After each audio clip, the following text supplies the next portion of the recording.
A little over a year ago, Drunk Elephant was one of the most talked about brands on the internet, but now they look like they're on the brink of a pretty significant downfall. Not long ago, the brand was everywhere you looked. Every other TikTok video seemed to be a Drunk Elephant haul, review, stories about their products, whether they were good or bad. They were selling out Sephora and usually had crowds of kids around the shelves. Even newspapers and magazines were talking about the brand, though not always necessarily for the right reasons. So how did Drunk Elephant go from that crazy level of virality less than a year ago to rapidly declining sales and a fan base that doesn't seem to be interested anymore? I mean, didn't we all see this coming? I think this has to be one of the more predictable downfalls we've seen. Today I want to talk about how Drunk Elephant really reached the top, like in every aspect, and how they've fallen so quickly, and if they can make a comeback, or if we're kind of looking at the final days of a brand which has never really been far from controversy. This is my fourth video on Drunk Elephant. Before we get into Drunk Elephant's most recent fall from grace, I want to quickly go over how they became one of the most talked about skincare brands. For those of you who watched my deep dive on Drunk Elephant, which literally feels like I posted it less than a couple of months ago, you'll know the brand launched all the way back in 2013, just in time to jump on that clean beauty bandwagon before the trend really took off. They were one of the pioneers of like dirty ingredients. And arguably, they're one of the brands which has benefited the most from the popularity of the clean beauty movement. The brand's avoidance of what the founder dubbed the suspicious 6 ingredients, as well as their marketing, which regularly made claims about using only ingredients that directly benefited the skin, formulating based on healthy pH levels, and supporting the skin's acid mantle, really connected with consumers right from the start. Along with the brand's minimalistic but nice kind of fun packaging, this all helped Drunk Elephant become one of the fastest growing skincare brands of the 2010s. Standout products for them like their C-Firma Vitamin C Serum, Protini Polypeptide Cream, and the TLC Sakura Baby Facial really helped fuel this growth and kind of helped cement the brand's status as a staple of the skincare world in less than a decade. Whether you like the brand or not, they did a really good job in their early years. But as popular as Drunk Elephant was already, things were going to go to another level for them. They were going to get even more popular. Really fueled by the brand's virality on TikTok, particularly due to a rise in a new younger generation of beauty consumers, Drunk Elephant, it seems like out of nowhere, suddenly became one of the most talked about skincare brands, beauty brands on social media. And it was infuriating. This, of course, kicked off the Sephora Kids era. You don't need any more videos on Sephora Kids. But this is a huge part of Drunk Elephant's story and a huge part of their downfall too. For around a decade, the brand has mostly been popular with like millennials and the older end of Gen Z. But now beauty consumers were getting younger and younger and younger. And with the help of TikTok, a wave of like tweens and younger, scarily, so they became obsessed with Drunk Elephant. This was great for the brand, and they obviously saw a huge spike in sales between 2023 and early 2024. But this increased popularity also has some drawbacks. Most of you have probably heard the drama involving children going to Sephora, completely destroying the Drunk Elephant stand because they're mixing up these smoothies. I discussed it in multiple videos that you can go and watch. Again, I'll link that all down below. But the brand's popularity with children, literal kids, also led to other more serious criticism and debate about whether children should really be using things like retinol, exfoliating acids, and other potent active ingredients. The answer is obviously no. Well, tween, when they start to get breakouts and stuff, but that's a different topic. As well as many people questioning, including myself, if Drunk Elephant was deliberately marketing themselves now to children and whether they were doing enough to educate their younger consumers. No, they weren't. I really do feel like Drunk Elephant were playing on this. They're like, we're making money, let's keep selling to these kids despite the consequences. So while this sudden virality was great for the brand financially, particularly in the short term, the drama surrounding it also tarnished the brand's reputation in the eyes of some, not the many, but the some. And considering this was just the latest in a long line of controversies for the brand, many older consumers were starting to question whether or not Drunk Elephant was really a brand that they wanted to support. At first, it may seem like this sudden virality with a younger audience was evidence that despite all of their controversies, Drunk Elephant was too popular to fail. But in reality, the TikTok fame may have just been like, lightly covering the cracks in the brand's image, and when that virality ends, it could take the brand down with it. In May of this year, 2025, reports emerged that suggested that Drunk Elephant's fortunes had fallen pretty dramatically compared to just 1 year earlier. First, parent company Shiseido reported that Drunk Elephant's Q1 sales were 65% lower than the previous year. That's a pretty insane drop in the space of 1 year. And the social listening platform Spate also reported that there had been a 72% drop in mentions of the brand on social media over the last year. People just weren't talking about Drunk Elephant anywhere near as much as they used to. Virality only lasts so long, and Drunk Elephants came to an end pretty quickly. Shiseido experienced an overall drop of 19.4% in their US sales figures year on year, despite some of their other brands like Dr. Dennis Gross Skincare actually showing growth. And of course, this was largely due to Drunk Elephant's poor performance, dragging the group as a whole down with it. In fact, things got so bad that Shiseido's chief executive of US business abruptly resigned from his role in April of 2025, with many speculating that it was likely to avoid being fired for the brand's poor performance in the US. So how did this happen? What happened? There are probably a lot of reasons, to be fair, right? But I think some factors that played a big role are the following. Firstly, the TikTok trend cycle just moved on. It probably shouldn't be surprising to anyone that this is just what TikTok does. Whether you are a brand, whether you are an influencer, whether you have that one video that goes viral and you're famous for 6 months, TikTok moves on so quickly. Something will become so hugely viral for a while, and it might seem like people never stop talking about it and they'll never stop talking about it.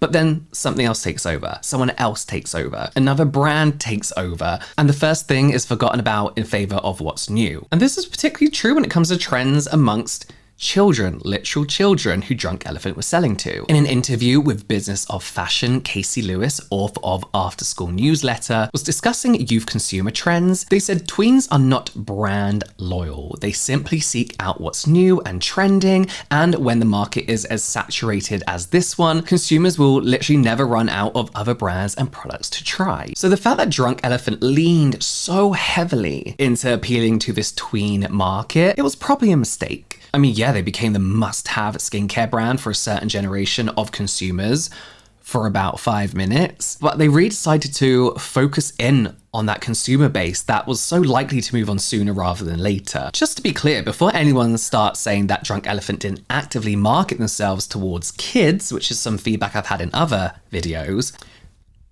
that might be technically true, but practically that was exactly what they were doing. They may not have run ads with a bunch of kids in them or paid for ads to be shown to kids specifically, but they invested so heavily in marketing on TikTok, which at the time had an especially younger user base, and they also collaborated with influencers who they knew had a young audience, and making the kind of content that appealed to tweens. They knew these kids were making it go viral on TikTok, and that's where they invested their marketing.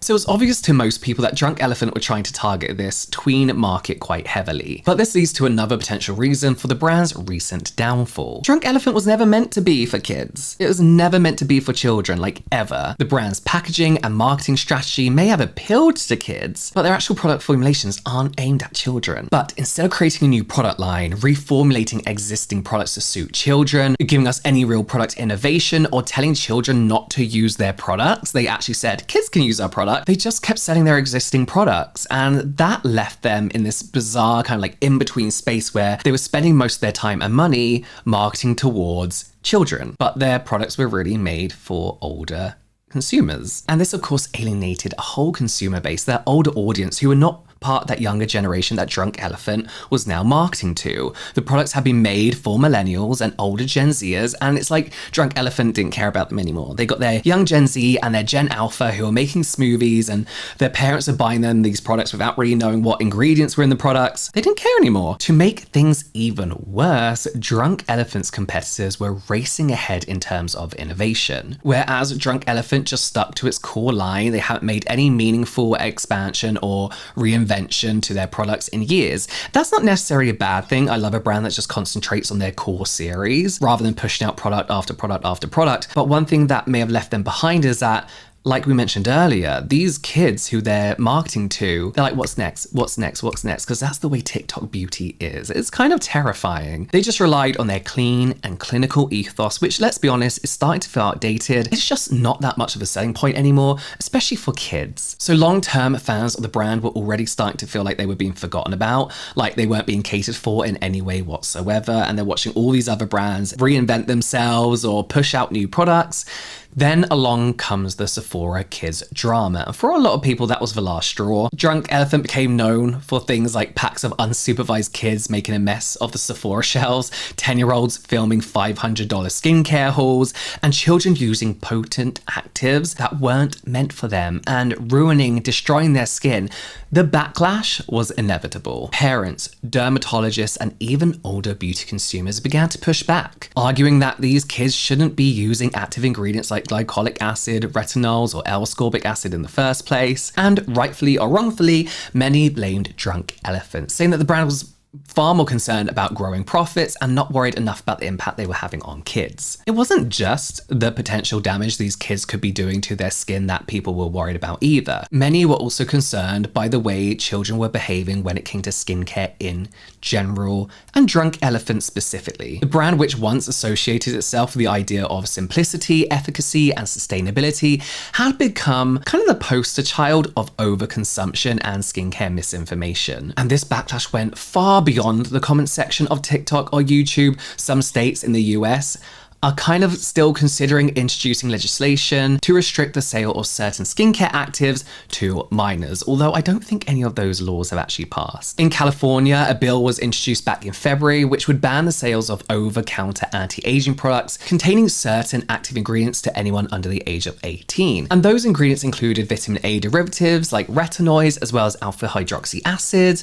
glycolic acid, ascorbic acid, citric acid. And this bill was introduced in a direct response to the Sephora Kids controversy, which Drunk Elephant was the poster child for. Assembly member Alex Lee, who I discussed in a previous video, who introduced the bill, said that over the last year, extensive media coverage and growing consensus among experts has highlighted the harm anti-aging products can cause to children. Kids do not need anti-aging products. The beauty industry knows that, and some companies have acknowledged the issue, but their statements, absent real and meaningful action, are performative and fall short of responsible behavior, which is exactly what Drunk Elephant did. They never discouraged their products being used where they shouldn't be. It doesn't look like the bill is going ahead this year due to concerns from retailers saying that it would be virtually impossible to identify specific anti-aging products and verifying ages at checkout, as well as concerns that it could unreasonably restrict the sale of harmless products like moisturizers and basic cleansers, which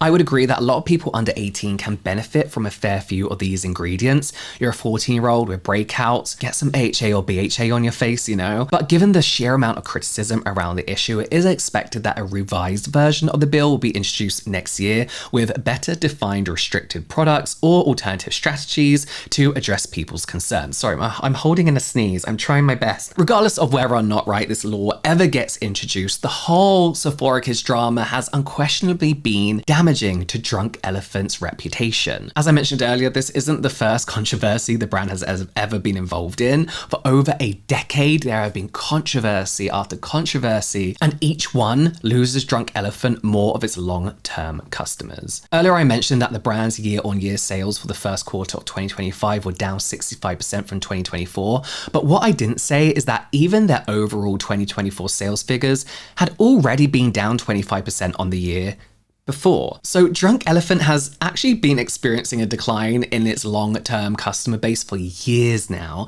The boost in popularity with younger TikTokers in late 2023, early 2024 kind of just helped hide this. It's not like they were doing fine, had a huge raise in popularity, and then the figures have gone back to normal. They were already suffering. The brand's viral moment is now over, and the reality of their situation is becoming clearer. They very slowly pushed away their existing customers with their actions over the years. So they bet everything on winning over a new, younger generation of consumers, further alienating their existing customers. And now neither the younger or older generational consumers aren't particularly interested in the brand anymore. Can they make a comeback? Well, back when the former president of Shiseido acquired Drunk Elephant in 2019, he described it as one of the fastest growing prestige skincare brands in history. But less than 6 years later, the current president of Shiseido, when asked about Drunk Elephant's recent struggles, admitted that we're not that optimistic. We don't see this brand that optimistically. That obviously doesn't sound very good for Drunk Elephant, right? So where do the brand go from here? What can they do? Honestly, I don't care. I'll be honest with you. To start with, they're going to have to find a way to overcome something that Shiseido has pointed out to as a major concern in 2025, the tariffs. We've all heard about the new US tariffs that Trump brought in a while ago, and I'm not going to get into politics of it here, but the result of it is that there's going to be increased import costs on raw materials and finished products, including for brands like Drunk Elephant, which are manufactured in the US, they still have to import a lot of their raw materials, which means paying more because of the new tariffs, which means the consumer is going to have to pay more. We've already seen this through numerous beauty brands that have to up their prices. Now, Shiseido has announced that they're going to try and combat this issue in a few ways. These include shifting to local sourcing of raw materials, which can't be done for all ingredients, especially with Drunk Elephant, as it still usually leads to higher costs. Streamlining logistics, reviewing their production sites, and adjusting their pricing, which most likely means increasing pricing to compensate for the tariffs. This is concerning for both consumers and for Drunk Elephant, whose products already aren't cheap. And in turn, with the cost of living rising, more and more people are being priced out of the prestige skincare market that Drunk Elephant seems to be so proudly part of. So that's already one major hurdle that the brand has to overcome before it has any chance at a comeback. But what about their other issues, like their poor reputation as a brand and their online engagement, which has taken a massive nosedive? Well, Shiseido have already said, aside from cost-cutting measures, they've already begun focusing on rebuilding brand engagement, reigniting interest in key hero products, and trying to reposition Drunk Elephant back with its core consumer base. And to be fair, focusing their attention on like proven hero products is probably a smart move at the end of the day, and probably the only move they can really do right now. The brand has several products which have become iconic. I don't like the brand, but you have to admit, some of their products are iconic, or at least tried and tested favorites, right? For many, like their Proteiny Cream, Baby Facial, and C Firm Serum, they're holy grails in people's skincare routines. Centering their efforts around these already successful products and cutting out underperforming products would really help reduce costs for now, and it might help stabilize things in the short term. And there have also been reports that Shiseido intend to leverage their Global Innovation Center in Japan to explore new formulations, more refillable formats and sustainable packaging, and even advanced skin technology in an attempt to reposition Drunk Elephant as the kind of brand that today's more knowledgeable skincare consumer might be interested in or even excited about. And that's all great and stuff, but will it be enough to fix Drunk Elephant's biggest problem? Many experts seem to agree that most of Drunk Elephant's issues boil down to the fact that the brand is currently in the middle of an identity crisis. They've alienated their old audience, and their new audience has moved on to the next viral brand and haven't even hit puberty yet. Nobody really knows what Drunk Elephant is trying to be as a brand at the moment. If they want to make a comeback, they're going to have to make it super clear what they stand for as a modern skincare brand and who they are for. And again, the current Shiseido president, Kentaro Fujiwara, agrees with this statement, saying, "We want to rebuild the brand engagement and brand philosophy. What is this brand about and what does it do? For me, it's something we need to recommunicate with our consumers. Otherwise, recovery will not be easy. We see that as a challenge." He's really not into this brand. He is not hopeful about this brand. But he has confirmed that Shiseido is committed to investing further in Drunk Elephant in order to get it back on track, despite them losing their money. But when they have other recent acquisitions in the prestige skincare space which are performing well, like Dr. Dennis Gross Skincare, which is great by the way, how long will Shiseido continue investing in Drunk Elephant before they cut their losses and focus on more successful brands in their roster? So after years of being one of the most popular skincare brands on the market, Drunk Elephant now find themselves on the verge of what could be their final downfall. What they do next could help drag them back to the heights of their past, or it could be the final nail in the coffin. And whatever they do, after all of these controversies, the marketing mistakes, and the alienation of their long-term fans, do you think Drunk Elephant can really do enough to overcome the problems they're currently facing? Can they actually make a comeback? And more importantly, does anybody actually want them to?